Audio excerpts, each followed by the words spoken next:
Audio Renaissance presents George Washington by James MacGregor Burns and Susan Dunn. From the American Presidents series, Arthur Schlesinger Jr., General Editor. Read for you by Richard Rohan.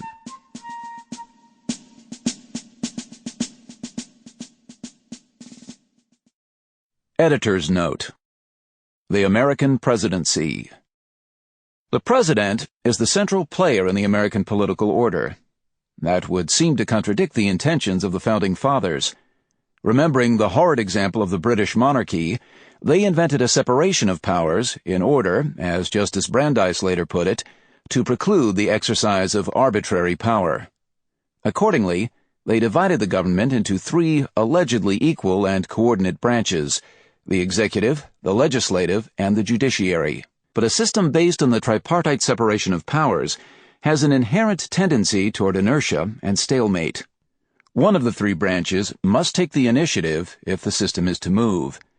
The executive branch alone is structurally capable of taking that initiative. The founders must have sensed this when they accepted Alexander Hamilton's proposition in the 70th Federalist that energy in the executive is a leading character in the definition of good government. They thus envisaged a strong president, but with an equally strong system of constitutional accountability. The term imperial presidency arose in the 1970s to describe the situation when the balance between power and accountability is upset in favor of the executive. The American system of self-government thus comes to focus in the presidency, the vital place of action in the system, as Woodrow Wilson put it. Henry Adams, himself the great-grandson and grandson of presidents, as well as the most brilliant of American historians, said that the American president resembles the commander of a ship at sea. He must have a helm to grasp, a course to steer, a port to seek.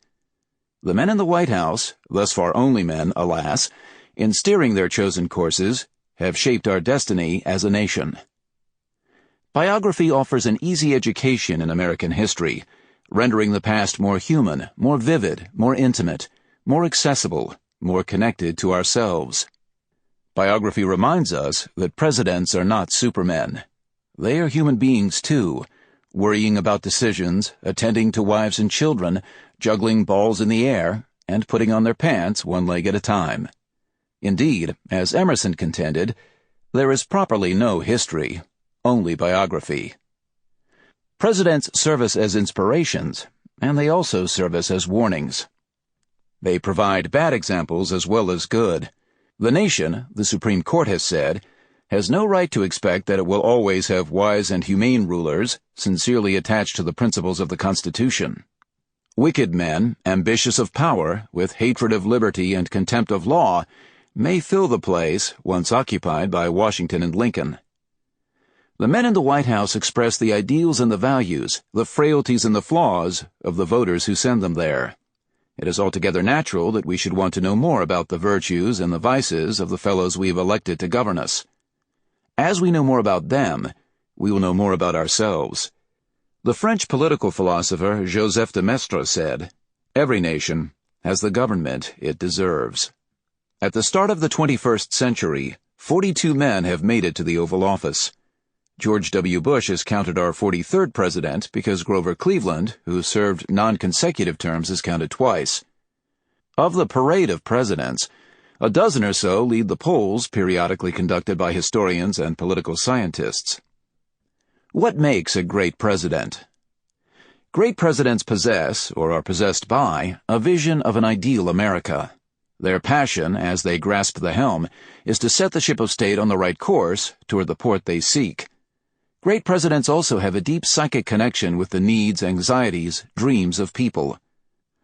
"I do not believe," said Wilson, "that any man can lead who does not act under the impulse of a profound sympathy with those whom he leads, a sympathy which is insight, an insight which is of the heart, rather than of the intellect." All of our great presidents, said Franklin D. Roosevelt, were leaders of thought at a time when certain ideas in the life of the nation had to be clarified. So Washington incarnated the idea of federal union, Jefferson and Jackson the idea of democracy, Lincoln, union. Sample complete. Ready to continue?